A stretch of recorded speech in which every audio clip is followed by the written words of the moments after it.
Hi, I'm Ron, reporter from eSportsChannel 1, and today we have the unique honor of interviewing Mason Mullenioux, CEO and co-founder of the High School Esports League. Hi, how are you? I'm doing well, Ron. How are you? Good. Your organization is unique in the esports world. Tell our viewers the purpose of the High School Esports League and how it got started. Yeah, so the High School Esports League got started kind of out of a necessity of our own. We wanted something like this in high school. We were looking for something active when we were in high school and couldn't really find any place that we fit in.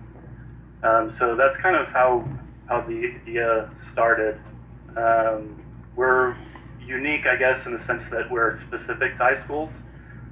So we help the administrators and teachers kind of facilitate their clubs and get them involved in tournaments on the national level. That's very exciting. How many high schools and students does the HSEL League represent?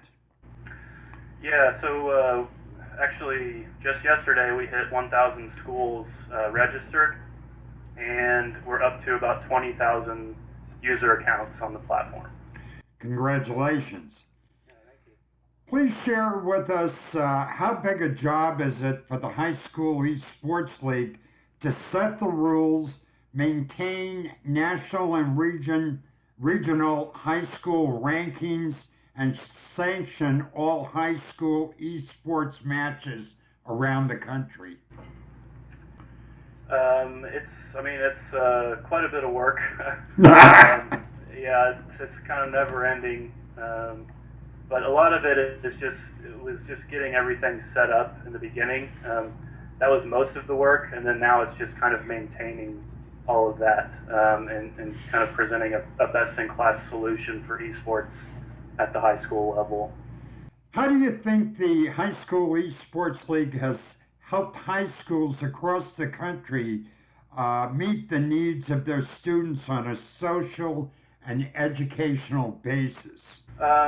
Yeah, so a lot of people use it as a tool to get students kind of more engaged and active, which helps the educational side. But I think the more important side, which kind of feeds into your activity at school, is the social aspect of it. A lot of these kids are just like us when we started this.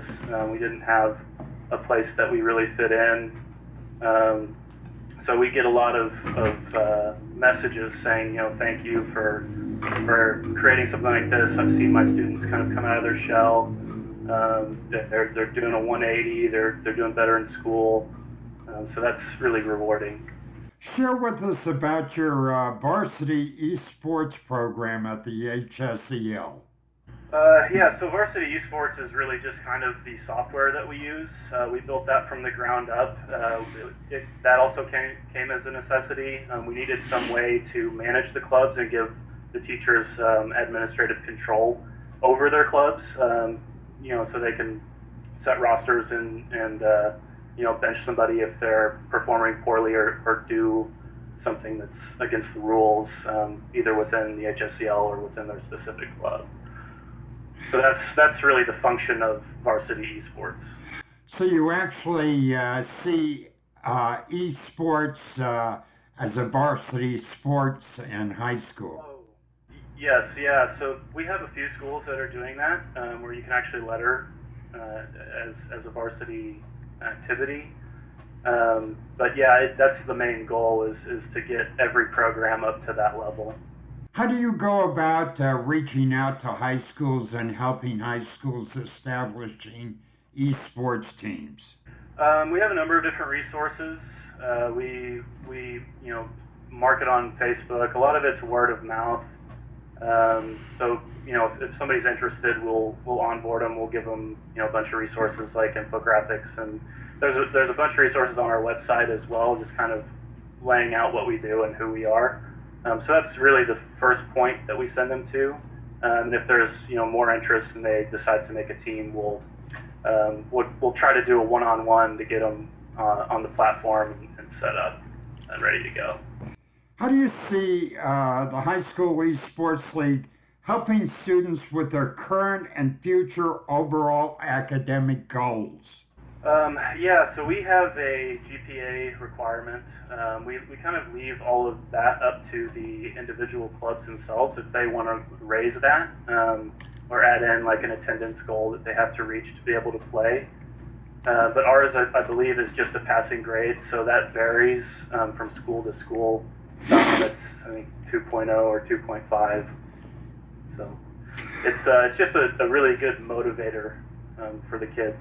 What are some of the current exciting activities and events the High School Esports League has got planned? Well, we'll be at DreamHack Atlanta here in November. We'll be on the main stage for a couple hours, so that's kind of exciting. We get to bring a couple teams free of charge to come down there and participate and play on the main stage. We have our fall majors coming up here. That starts October 1st. The majors are kind of the big things that we do. And then we have an open style tournament in January, which is it's like a free agent thing, so you don't have to be from the same school. You can create a team with people from all over the country as long as they're in high school. And the whole idea behind that was we just wanted to give everybody the opportunity to compete, even if they don't have a club established or they don't have their administrators backing them. How did you get started in gaming? I mean, I've been gaming, I guess, all my life. With my brother starting on the NES, and then really kind of hardcore when Warcraft 3 came out, or Warcraft 2, Tides of Darkness. That was a big one for me. And then World of Warcraft was kind of where I went over the edge. What advice would you give to the high school e-gamers that are listening to this today?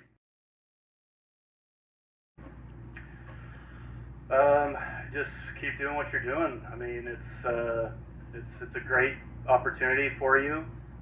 Take it seriously. There's tons of scholarship opportunities now.